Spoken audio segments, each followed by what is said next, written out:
Chapter की starting में हमें दिखाया जाता है लुगैंग सिटी हॉस्पिटल का सीन, जिसके बाद हम लोग देखते हैं लिन को। लिन बोलती है कि उसने कभी भी नहीं सोचा था कि वो अपनी रात हॉस्पिटल में बिताएगी, क्योंकि पिछले चैप्टर में हमने देखा था कि लिन इंजर्ड हो गई थी उस फाइट में। तभी लिन देखती है यांग को। लिन बोलती है कि यांग, आखिर तुम यहाँ पे क्या कर रहे हो।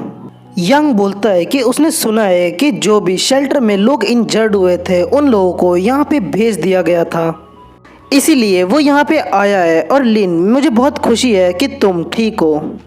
लिन बोलती है कि वो ठीक है और उसको छोटी मोटी इंजरीज आई थी, पर उस मॉन्स्टर रेड में उसका घर खत्म हो गया, इसीलिए उसे मजबूरी में यहाँ पे आके रहना पड़ रहा है। यांग बोलता है कि लिन, ये तो छोटी सी बात है, तुम मेरे संग मेरे घर पर रह सकती हो। लिन बोलती है कि तुम बोल रहे हो एक संग रहने के लिए, ये बहुत ज़्यादा ही जल्दी है। यांग बोलता है कि उसका ये कहने का मतलब नहीं था। यांग की बात सुनकर लिन गुस्सा हो जाती है और वो वहाँ से जाने लगती है। लिन बोलती है कि नहीं तो उसको भी उसके संग नहीं रहना। यांग लिन से बोलता है कि वो तो बस। जिसके बाद हम लोग देखते हैं कि लिन यांग से गुस्सा हो जाती है और वो बोलती है कि उसे लॉर्ड योजी के बारे में सोचना चाहिए इस समय।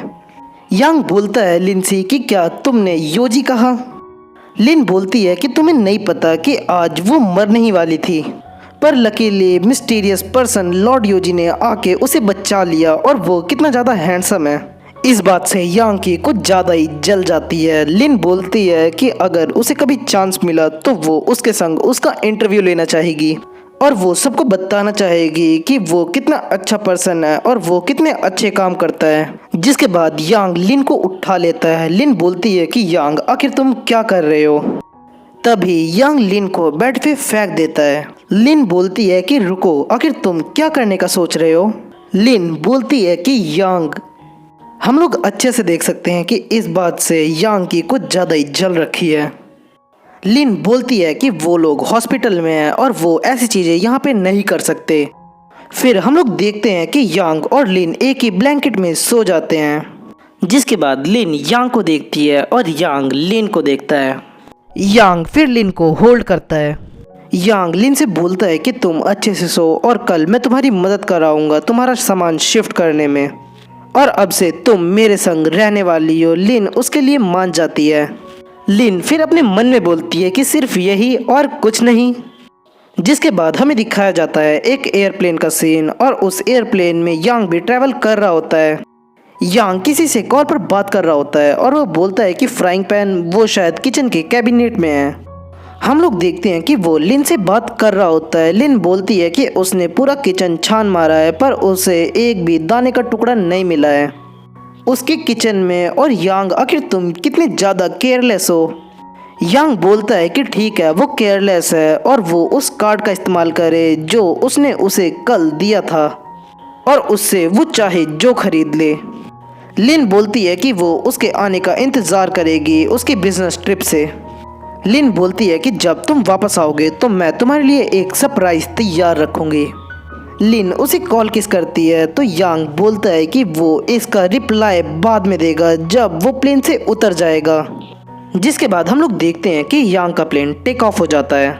तभी यांग की नज़र उसकी बगल वाली सीट पे जाती है और यांग देखता है कि वो तो क्वान होती है। यांग बोलता है कि वो साउजाउ जा रहा है एक मर्चेंट से ट्रेड करने के लिए, और उसने बिल्कुल भी नहीं सोचा था कि वो उसी प्लेन में चढ़ेगा जिसके अंदर क्वान होगी। यांग अपने मन में सोचता है कि पर इन नॉर्मल कपड़ों में वो मुझे पहचान नहीं पाएगी कि मैं कौन हूँ। हम लोग देखते हैं कि प्लेन में सब लोग क्वान और उसके बगल में बैठी हुई लड़की को ही देख रहे होते हैं। तभी क्वान के बगल में बैठी हुई लड़की फ्लाइट अटेंडेंट से बोलती है कि क्या वो उसे टॉवल दे सकती है। फ्लाइट अटेंडेंट बोलती है कि क्यों नहीं। जिसके बाद क्वान यांग पे गुस्सा करने लगती है और बोलती है कि आखिर तुम क्या देख रहे हो, क्या तुमने आज से पहले कभी भी सुंदर लड़की को नहीं देखा, तुम परवर्ट। यांग अपने मन में बोलता है कि अगर क्वान को पता चल गया कि वो लॉर्ड योजी है तो वो उसको एडमायर करेगी और फिर वो इतनी ज़्यादा एरोगेंट नहीं रहेगी और ना ही वो मुझ पर चिल्लाएगी। जिसके बाद यांग देखता है कि वो फ्लाइट अटेंडेंट उस टॉवल को नीचे गिरा देती है। वो फ्लाइट अटेंडेंट बोलती है कि कोई उसकी मदद करे क्योंकि किसी ने इस प्लेन को हाईजैक कर लिया है। वो हाईजैकर उस फ्लाइट अटेंडेंट से बोलता है कि तुम अपने दोनों हाथ उठाओ और उन्हें अपने सर के पीछे रख लो। जिसके बाद हम लोग देखते हैं सभी हाईजैकर्स को जो कि बोलते हैं कि अपने हाथ उठाओ और उन्हें अपने सर के पीछे रख लो। यांग एक हाईजैकर की गन को देखता है और बोलता है कि ये वेपन तो म्यूटेड बीस्ट की बॉडी से बने हैं। तभी एक हाईजैकर बोलता है यांग से कि आखिर तुम देख क्या रहे हो, जल्दी से अपने हाथ उठाओ और उन्हें अपने पीछे रख लो। यांग अपने मन में सोचता है कि ये जो हाईजैकर्स है वो at least be rank ability users होंगे और आखिर कौन सी ऑर्गेनाइजेशन हिम्मत कर सकती है एक प्लेन को हाईजैक करने का, वो भी दिन के समय में। यांग सोचता है कि उसे जल्दी से कोई रास्ता निकालना होगा, पर वो इस समय ट्रांसफॉर्म नहीं हो सकता योजी के अंदर इतने सारे लोगों के सामने। एक हाईजैकर बोलता है फ्लाइट अटेंडेंट से कि वो पायलट का कैबिन खोल दे। वो फ्लाइट अटेंडेंट बोलती है कि मैं ये गेट खोल दूंगी, पर मेरे को यहाँ से जाने दो। हम लोग देखते हैं कि एक हाईजैकर दूसरे हाईजैकर से बात करता है कि तुमने क्या प्लेन का कंट्रोल पैनल संभाल लिया है, तो वो हाईजैकर बोलता है कि हाँ। हम लोग देखते हैं कि उन लोगों ने उस पायलट को मार दिया होता है। वो फ्लाइट अटेंडेंट बोलती है कि तुम लोग प्लेन को मैनुअली उड़ा रहे हो, आखिर तुम इस प्लेन को लेके कहाँ जा रहे हो। वो हाईजैकर बोलता है कि साजाओ की हाईएस्ट बिल्डिंग जू बे टावर के ऊपर, और हम लोग मर जाएंगे तुम्हारे सेकंड एरिया के मिनिस्टर के संग। जिसके बाद वो हाईजैकर उस फ्लाइट अटेंडेंट को मार देता है। यांग के बगल वाला पैसेंजर बोलता है कि ये उसकी जिंदगी की लास्ट ट्रिप है और उसे बिल्कुल भी बुरा नहीं लग रहा है क्योंकि वो इतनी सुंदर लड़कियों को देख पा रहा है। यांग अपने मन में बोलता है कि ये ओल्ड मैन मरने से पहले भी सुंदर लड़कियों की बात कर रहा है। यांग बोलता है कि आखिर ये हाईजैकर कहाँ से हैं। क्वान बोलती है कि ये लोग प्लेन को ड्राइव करेंगे और व्हाइट टावर को हिट करेंगे, तो शायद ये सेकंड एरिया से बहुत ज़्यादा ही नफरत करते होंगे और शायद ये लोग एरिया 35 से हों। यांग क्वान से बोलता है कि तुमने एरिया 35 क्यों कहा, तो क्वान बोलती है कि क्या तुम्हें उसकी हिस्ट्री नहीं पता। क्वान बताती है कि अजूरा स्टार के लॉ के बाद 50 एरियाज के अंदर बहुत ज़्यादा ही शांति बन गई थी, पर एरिया 35 पे एरिया 2 ने अटैक कर दिया था।